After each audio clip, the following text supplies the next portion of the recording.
What's going on, guys? Welcome back to Sledgehammer Horror. I am Ken Sledge, and with me today I have director of the movie Followed, Antoine Lee. Antoine, how you doing? I'm doing good. How about yourself? I'm doing very well. For those of you that don't know, Followed is actually available right now in the drive-in. With the whole COVID incidents, we don't have it available in any movie theaters, but if you look in the description, you can find where it's closest to you. So how has it been, man? How's everything been with COVID? You holding through okay, or? Yeah. Just like, it is a strange world that we live in. It is, 3 months ago, if you asked me if this was going to happen, to America, I was like, hey, hell no, right? And Right. well, so real quick, today we've actually expanded our movies to traditional hardtop theaters. Yes. Yes. So, so we will have, we will have drive-ins as well as, hardtop theaters as well starting today. Now, of course, we're only starting out small because obviously it's COVID. Of course, we do advise everyone to be careful, wear a mask, like social distancing, all of that, all the rules are in place. We don't know how that's going to go, to be quite honest. And we do lose about half of our drive-in theaters, especially this weekend only because Garth Brooks is playing, right? We can't. So only for this weekend we're losing that. However, we are expanding to traditional hardtop theaters. I believe last I checked it was mostly Chicago and New York. Okay. But we are expanding nationwide, and now that you mentioned that you have a link, when you go to our website, which is followedhorrormovie.com, there should be a link there that says demand. That's what you actually just input. You click on that, takes you 15 seconds, and you just basically demand that it show near a local theaters, right? So that is how you'll be able to do that. Yep, I'll include your link to the website on the description as well. Make sure you guys go there, click demand. I promise you, I watched this movie last night. This isn't lip service. Fantastic movie. It keeps you on the edge of your seat the whole time. The ending is phenomenal. I don't want to spoil anything because I want you guys to watch it. So I had a couple things I wanted to talk about, but I'm actually going to hold off. Make sure you go watch this movie. Great movie, keeps you guessing the whole time. And for someone like me that's trying to get started in social media, especially the streaming, it really does kind of freak you out a little bit on what happened there when you're trying to do anything to get subscribers. So you guys knocked it out of the park, man. That's great job. Appreciate it. Oh, anytime, man. Any other projects you got coming up here soon? I know, again, things are up in the air right now with COVID, but. Yeah. So I mean, there have been a few things. We have been conceptualizing on the expanded universe of Followed. It's something that we already had planned from the get-go. Hence the ending the way we played it well, because we have an idea. Obviously, we have an idea. We kind of know the destination. In other words, is that we know how it would end up. We know it's going to be something that will probably blow your mind from that standpoint. And the thing is that we know exactly what the end game is going to be, right? Sure. But in order to get there, we need to know what the next steps are, how to expand it the way that will make it justice. So we're working on that, and so that's one thing that I'm working on. Another thing that I'm working on with my producer Matt Brubaker is that we are working on a movie called El Fuego versus the Yakuza. Right? Which sounds like a B movie. So if you were to ask me, think of this as a mixture between Kill Bill versus Kill Bill and Drive, and mixed with a little bit of Lost in Translation and Jump. Right? So it is an action drama. It's about a Mexican cartel enforcer who gets mixed up with the Yakuza in Tokyo. So it's very much in the vein of Kill Bill, which is not just a B movie, so to speak, but we wanted to bring something that's new, unique, fun, and it has heart, right? So that's something that I'm working on, and as well in conjunction with the Followed universe.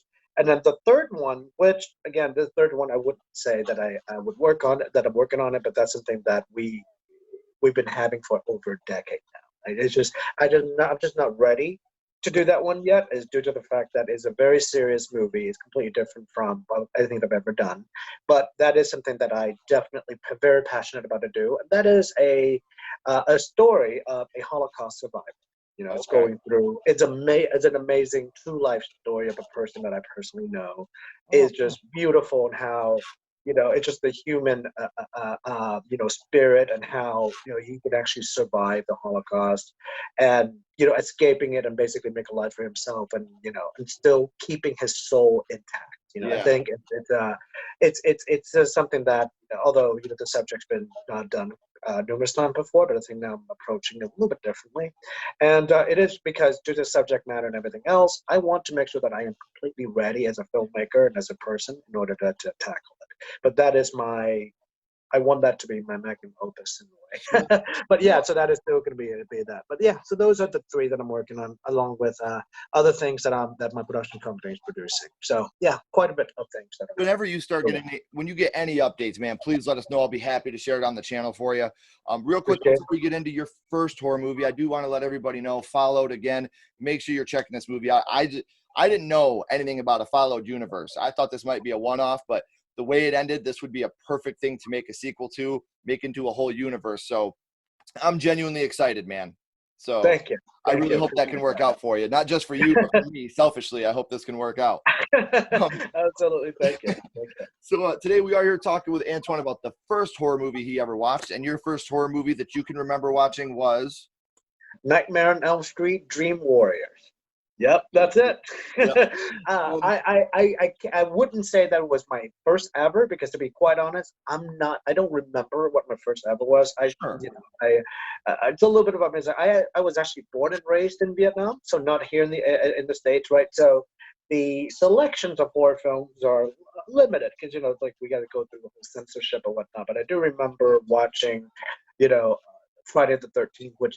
Friday the 13th never scared me. I believe it or not, when I watched it as a kid, I watched it for those nude sequences.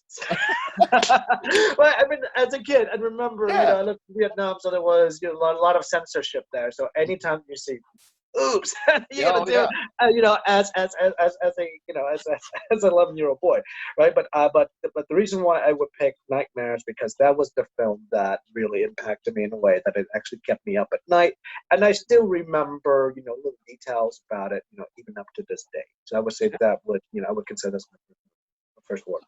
Do you remember who you watched it with, where you were at when you watched it? Myself, it was just at just at home. My parents weren't home, and I think a local video store had it for rental. Mm-hmm. So I watched, and I remember I wasn't able to sleep for literally a week.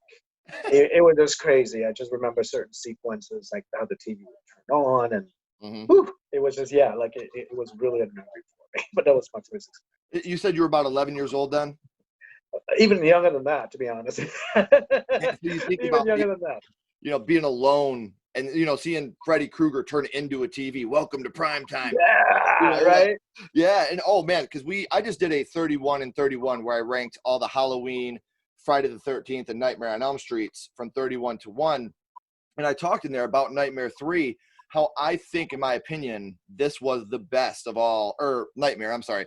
How I think this was the best of all the Nightmare on Elm Street. It wasn't my favorite, but I think what it comes down to, this is the perfect mix of dark Freddy with comedic Freddy. And everything, the cast in it, I think is the best cast we've had in any of the big three horror films. Right. And I think the reason why it left such an impact on me is because in Vietnam anyway, we didn't have part 1 and 2. Oh. The third one was the first one that it came out, right? So I remember watching it, and I'm like, wait, there's more.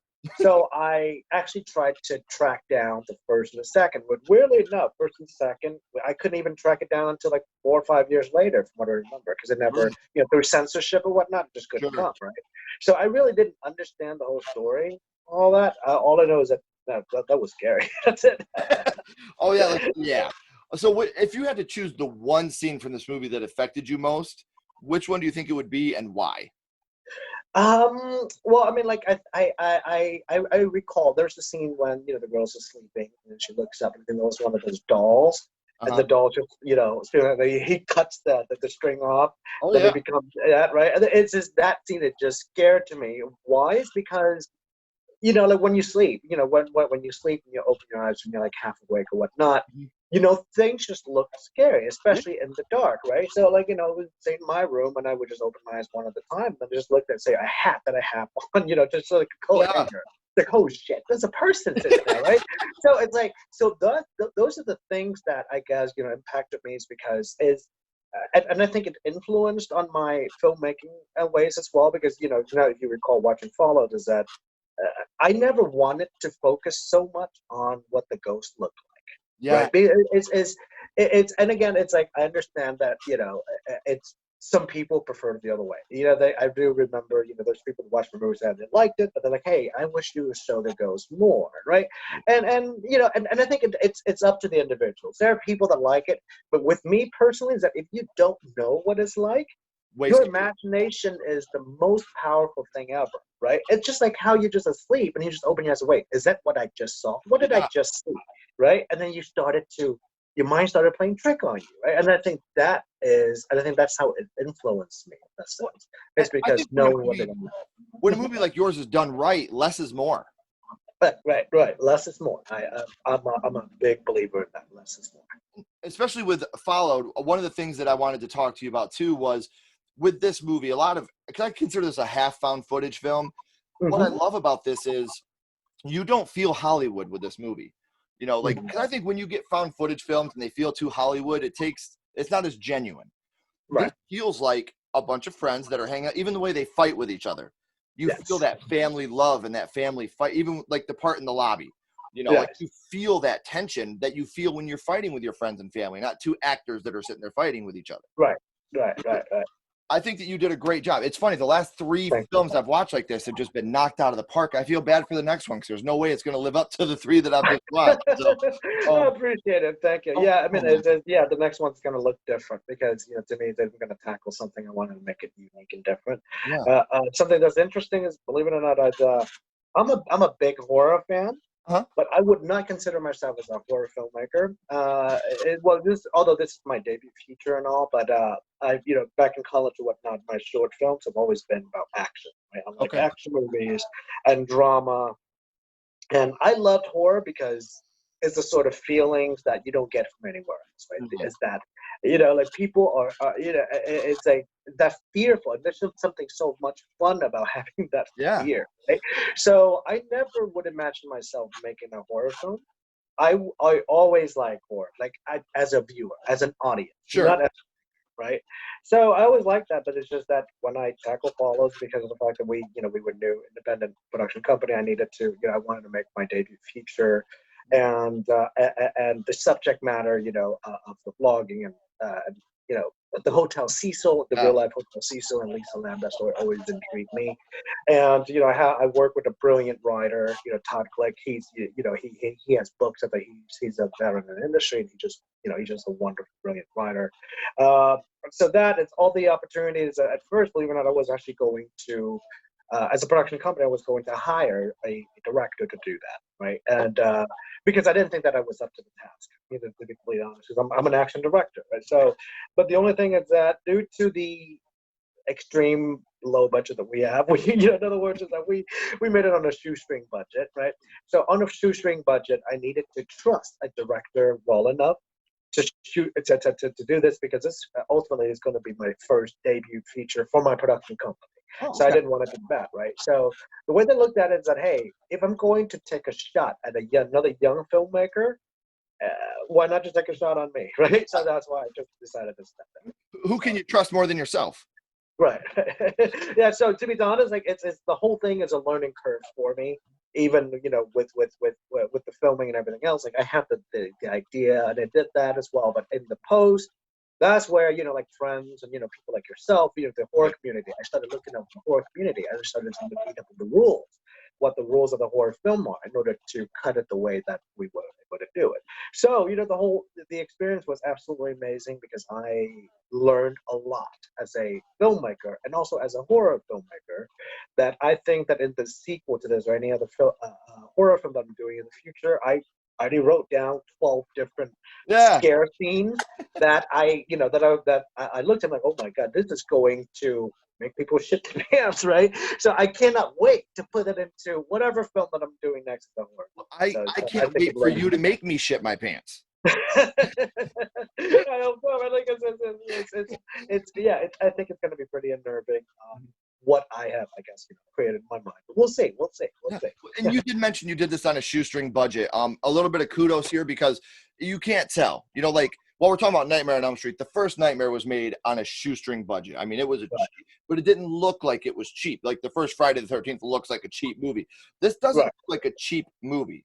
This does not look like it's an under budgeted movie. So you took what you had and you made the best thing you could, and it turned out fantastic. So again, I appreciate that. It's great. I can't wait for other people to watch it, man. I've been spreading the word about it.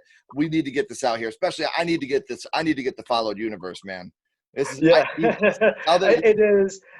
The app. Like all I can tell you is that. Well, my producer, Matt Brubaker, who's also the editor. He again is. I am extremely blessed to be working with a lot of. I would even call them geniuses. So Matt and I, we've been friends ever since college and all that too. He helped me out a lot as producer and editor too. But so the concept that we worked out, and this is actually his concept from the ending of the whole universe.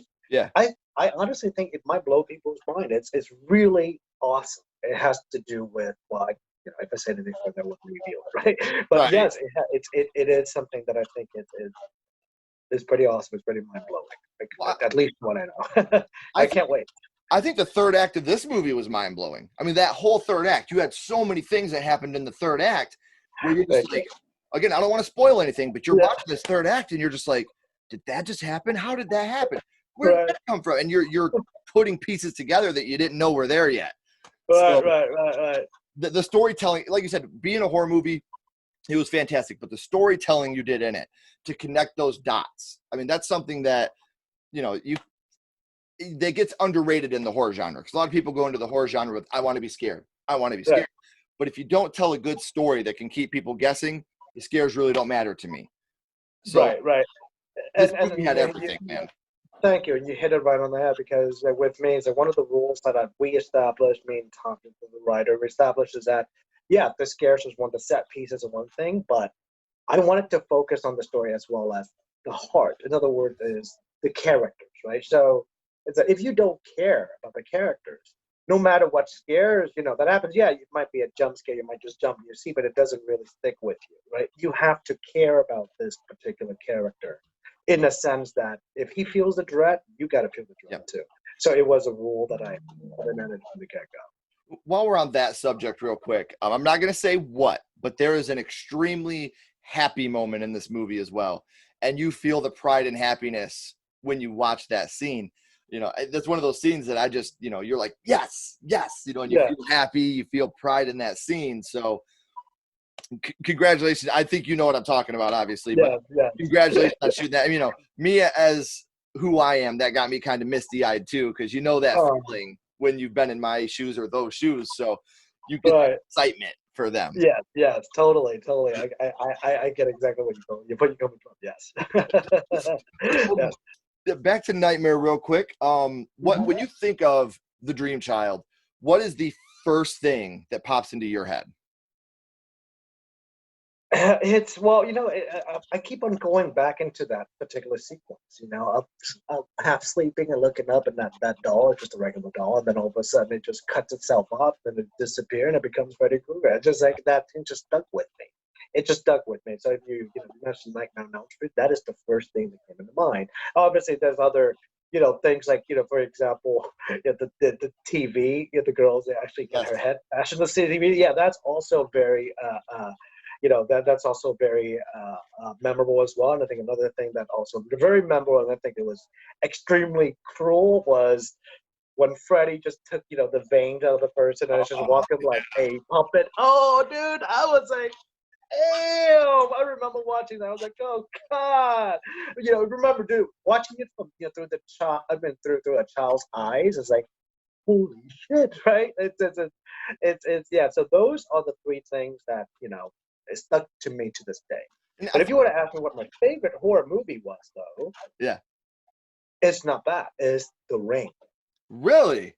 Gore Verbinski, The Ring. No, I mean the Japanese Ringu. It's good. It's a classic, right? Yeah. But Gore Verbinski, The Ring is the movie. If you were to ask me, Antoine, what is your absolute favorite horror film of all time? I would say The Ring. It's still stuck with me up to this day. And there are specific. Yeah, we went to see that in the theater, and it was a packed theater, and I went with my cousin, and the girl that was sitting next to me obviously didn't have a boyfriend or anything, and she was getting so scared that she kept latching on to me. Like I'm like, so you're kind of scaring me, and then the music is scaring me. And then this little girl that's like, it was a terrible experience for me, man. So that's a great choice for a favorite, man. Yeah, it's just, I mean, like the it's not just like how crazy good it was, but it's the filmmaking, the innovation, and Gore Verbinski just a genius. I mean, I think he did a lot of things that I hadn't seen. It might have been done in the past, but I hadn't seen it perfected the way he did. So, the most memorable moment is the closet moment, because you didn't expect it, right? It's like, you thought you at a funeral, and I think the way that he built it up is so masterful, because the whole movie you feel a sense of dread, like the angle that he uses, the rain, and the way the distances between the characters. It's just, you feel the sense of isolation, of dread. So in your mind, like, your heart is already racing. Mm-hmm. And in the funeral, right? The funeral, you weren't supposed to be scared. Right. It's just talking, and then boom, it hits you when you open the closet and you see that girl. I swear to God, I shat my pants. I was like, holy shit. And it stuck with me up to this day. It just, it's a genius. That movie is just like, it's absolute genius. And another thing that I like about that movie is just, it's not like a horror, it's the typical horror film, which is always like, in the end, either they all die or they supposedly win, and then boom, there's a last twist that, okay, they're still alive, or, like just to open up for sequel, which, again, I'm kind of guilty about doing it for fun. Well, in a sense, hey, I don't want to ruin it any further, but right. But the way that, and the way Gore Verbinski did it for The Ring, I think that makes it very unique is because it ties into the horror of, I guess, the real horror of human, selfishness, right? Because in the end of it is, well, I don't think I would be spoiling it, because it's been a movie that's been 20 years, right? Yeah. But like in the end, it's just a wonderful, I think it's a gut punch, where the only way to save a child is to have the child record that and put it onto the shelf so that somebody else can inherit the evil. It's like you passing on your evil selfishly to save your own son. That is something that, again, it connects with people. It connects with you and I. We all have our own selfishness one way or the other, right? Oh, and like if you were left to me, I probably would do it for my kid. I would probably do it for my kid, and knowing that is the wrong thing to do. Mm-hmm. It's absolutely the wrong thing to do, but it's just the things like that I think it elevated the movie more than just a horror, and that just sometimes, and that's the sort of level that I'm aspire to get at. And of course, nowadays, like a lot of horror movies nowadays, like the Ari Aster, I'm not sure what your feelings are with about Hereditary, but God, I love that movie. It's one of those movies that it had made me feel that anxious watching a movie. Right, that and Jordan Peele, without that, I love Get Out, but I also love Us. I mean, Us is not a movie that was supposed to be scary, because I'm scared of ghosts.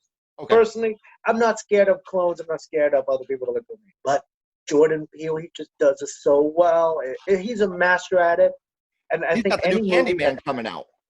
I'm sorry. He's got his remake of the Candyman is coming out. Oh yes. I can't. Well, I mean, he's not directing it. He's only producing it. Oh, okay. But, yeah, he's only producing it, but with him in charge, and I think the director that he hired, I definitely have high hopes on it as well. But that is the sort of quote unquote elevated horror that I would love to get in, because I think a horror is it's not just a fleeting, moment of being fearful and all of that, but I wanted to see how it connects with with people in real life, and I think great horror movies do that. And that's my aspiration. I mean, that's inspiration that I aspire to. Like I said, your storytelling in Followed shows that. you didn't just want to set out to make a movie that got cheap jump scares by loud noises at the wrong spot. You told a story that made you feel for these characters. And like I said, that makes that third act so powerful. With what happens in the third act of your film, the way you care about these characters, from the time he walks into the room and finds her in there when she's done editing, to what happens at the last 10 minutes, you're feeling this anxious, you're feeling this desire of please let everything be okay, because you care about these characters so much, Yes, I do. A fun fact: when we shot the very final sequence, when the ending, so to speak, when he just vlogging about it in the end, like that, it was a very emotional day. Filming it, because to me it's my I like films that have happy endings, because Sure. it's just a cathartic feeling that I want to have. And I know that with horror films, sometimes you just this is a horror film for a reason. They call it a horror for a reason, right? Yeah. But I remember that day when I filmed it, I was like, oh man, this is dark. I was like, this is dark, right? And the actor Matthew Solomon, he basically locked himself out in a room for like the entire day. The on-set people were not allowed to talk to him so that he could get into the character. Sure. It was a very emotional day or emotional night shooting that. And you're right. I do care about these characters. I do care about what happened. Well, and that's a heavy scene, man. The last vlog. I don't want to say. No spoilers here, guys. Don't think you know what we're talking about, because I promise you don't. But this last vlog that he puts out there, man, it's just so heavy. You feel that weight pushing him down. Right. He's you can only sink so low, and he's up to the bottom of his mouth, man, and you can feel that weight on him. So right. You and like I said, his acting was phenomenal. Tell the cast, crew, everybody here at Sledgehammer Horror was a huge fan of the film. I have my booker that you were talking to, Michael. He's the one that made this possible. I want to give a shout out to him. My wife. Michael. Yeah, he's amazing, man. He's really been helping me. So we just, one of those things that we all loved it. So we wanted to pass that on to you guys, the cast and crew, let them know we were such a huge fan. And thank you so much. The team would certainly appreciate it, because the team is literally, the team consists of people like you, like me, right? We are indie filmmakers. We are movies lovers. We are horror movies lovers. We just like you. We literally just got lucky by having a movie out. We got lucky that you were able to put this movie out, man. Because I'm not trying to oversell, because I have you on the show. Like, I'm proud to have you on here, but like I said, the last 3 found footage type films I watched were She Walks the Woods, Fraser Park Uncut, and this one. And man, like I feel bad for the next one I watch, because I'm so built up on how great these last 3 films were. And you guys it was such a great time watching the film, and I'm honored I was able to watch it. And I'm so happy that if this reaches 1 or 2 people that are able to watch it because of this, I consider that a win, man, because thank you.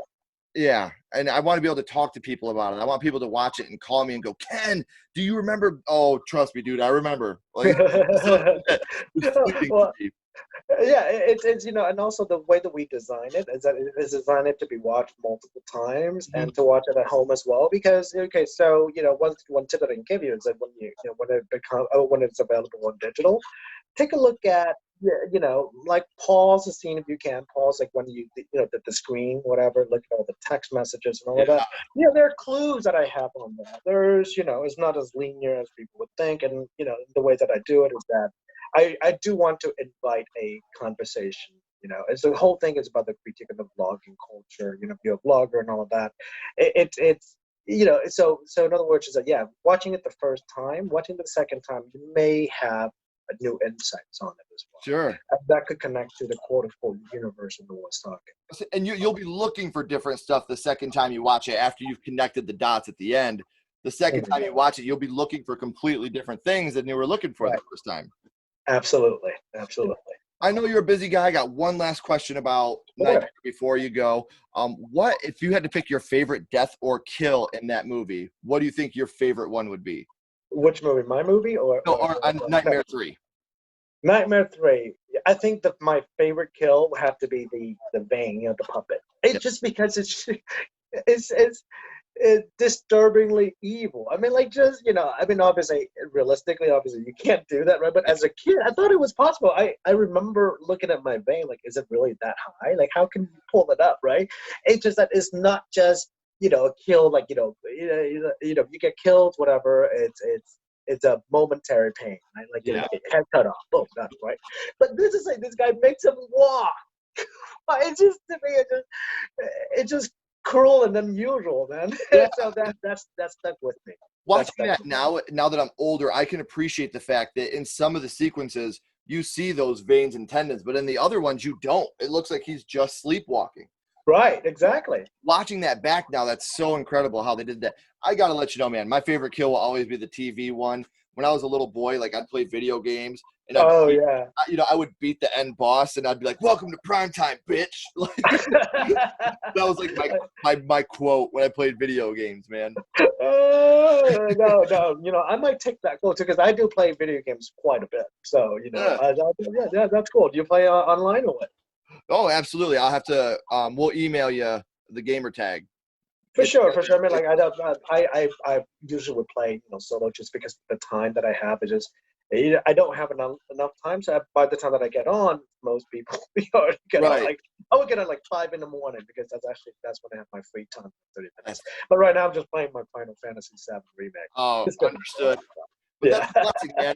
The fact that you don't have that much time is a testament, to how hard you're working and the good things that are happening in your life right now. I appreciate it. Thank you. I don't know if I said this at the beginning, man, but this was your directorial debut. Didn't feel like it. This did not feel like a first time maker, man. Oh man, you're way too kind, brother. Thank you. Oh man, thank you. Like I said, I'm not that guy, but man, I was impressed, and I'm so proud to have you on the show, man. This is something so cool for me.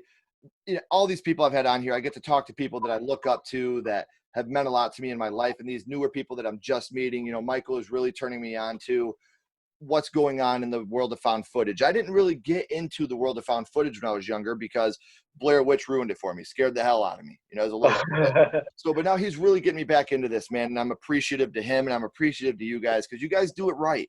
I've seen some found footage films where it feels Hollywood, and I don't want to watch a found footage film to feel Hollywood. I want it to be genuine. I want to think when I'm watching this, oh man, this could have really happened.